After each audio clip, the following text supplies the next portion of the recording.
In this video, I want to show you how you can use Riverside's features to stream on multiple platforms. Whether you want to be on YouTube, LinkedIn, Facebook, Twitch, one or all of these places, you can control everything inside of one hub. Now, I will say, I'm not a huge streamer myself, but I have several clients who actually prioritize streaming, and they have used StreamYard and all sorts of other tools in the past. But I will say that I've also gotten more questions in the comments about how Riverside streaming, features are. I can't speak to, StreamYard and these other places because I've never used them, but I have several clients who have made the jump. I will say there's one person I can think of who stuck with StreamYard, and he's primarily a streamer. And I think it was because of just familiarity. He liked, knowing how to work everything. So everybody else that I can think of, has seamlessly made that transfer over if they've been, using other platforms. Okay, so once you are logged into Riverside, you can either hit record or go live. I'm going to hit go live, and they both lead to your studio, which is kind of the same place. But basically at this stage, you want to make sure that if you're not using headphones, that you actually select that, because that will turn on the echo cancellation to avoid background noise. And this is especially important if you are streaming with multiple people to get this part right. If you do have headphones, make sure to select that. And then you just want to make sure that all of your inputs here are good to go. So for example, right now, what I'm going to do actually, okay, I'll leave it there for now because I'm not going to hit record. But basically, you just want to make sure these are right. This is for your camera, your mic, and your speaker, and then hit join studio. Now, once you are in here for the first time and you don't have anything connected, typically you're going to see this option, but let's just assume that it disappeared. You can access it at any time by just tapping on live stream. Now, when this is toggled on, you're basically, when you hit record, it is going to live stream. If I toggle this off, now it's just going to be a normal recording. But for our purposes, we're going to toggle this on, and then you just want to follow the instructions. It's a one-time setup with all of these, right? YouTube, Facebook, LinkedIn. If you hit more here, you can see Twitch, TikTok.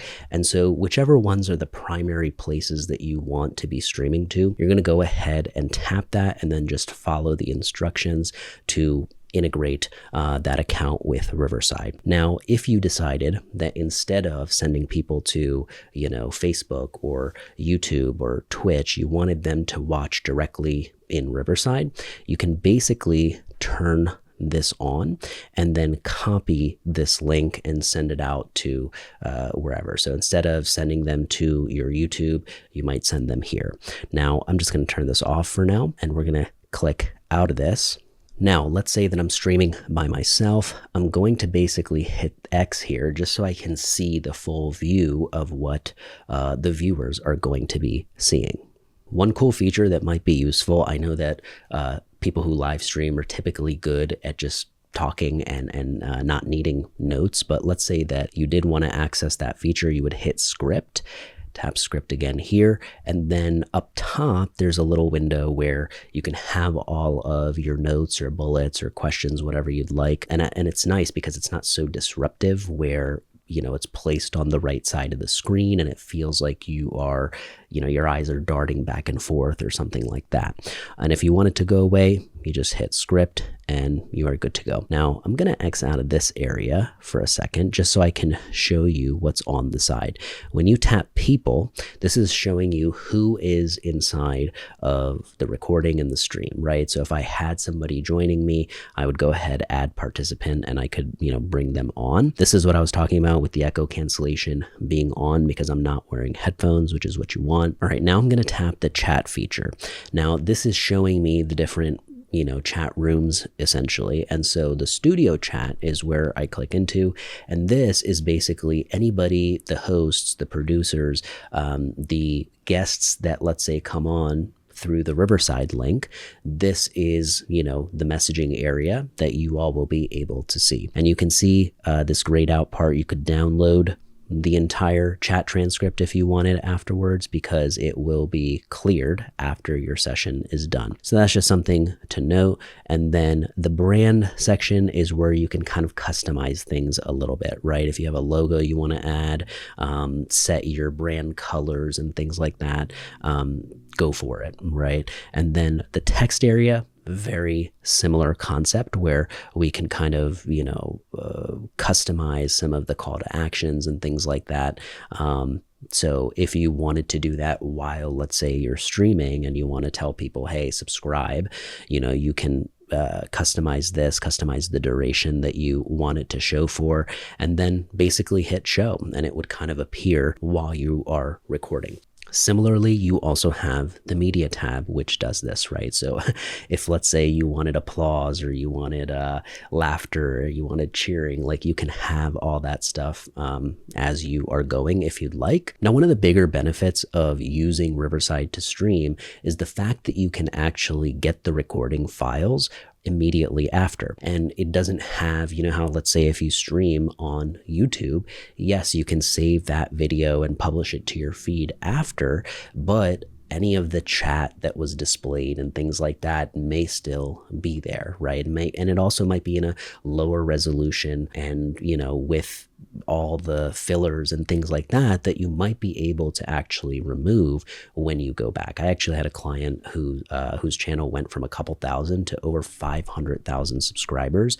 She was mainly a streamer, and one of the things she would do is, she did these 2-hour streams or whatever, but like literally we had so many 10-minute, 20-minute, 30-minute clips that we were able to make that were repackaged as basically, standalone videos, and people who were there for the stream live would still watch this stuff. So you're basically just making it a little more accessible and targeted by allowing yourself to capture these clips. And of course, you can do this for shorts as well.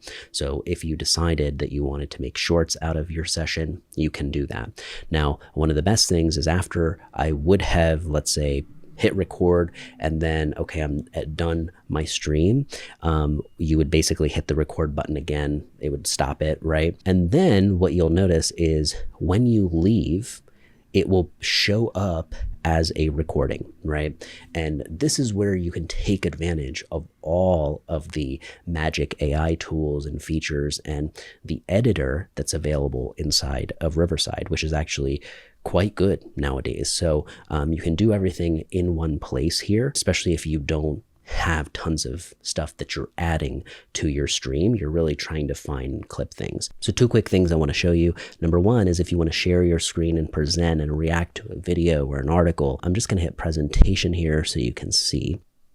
Now, as you can see in the live tier, you are able to stream in 1080p. You are able to stream to multiple channels like I showed. Now, the Omni chat is something that, because I didn't go live, you didn't get to see this, but the way you saw studio chat, there would also be the public chat as well inside there if you have it enabled and connected. And so you could also control, let's say, the comments and all that stuff that are coming in from YouTube inside of Riverside, instead of having to go and have your YouTube tab open as well. And now the final thing I want to point out is if you have any technical issues at all, Riverside's team is actually very good at setting up things in place to deal with it. And so if you hit this question mark icon next to live stream, you can just tap copy technical details, and it basically has copied your project ID and what might be going on. And then basically when you hit chat support and enable that, you are going to be able to get them up to speed with what's going on instead of having to, over explain what's happening and still they have no idea, right? So this is a wonderful feature that, if you ever experience any trouble, Riverside is very prepared to be able to help you. So take advantage of that if you ever need it. Let me know what you think. If you are somebody who loves to stream, what do you like to use? Have you tried Riverside already? I'm curious to hear your thoughts, and make sure that if you want a 15% discount, you can use my code Pod Mahal. You can also try Riverside free. They have a free trial, so you have nothing to lose. Give it a shot. You can check that out in the description below, but I appreciate you hanging out, and I will see you on the next one.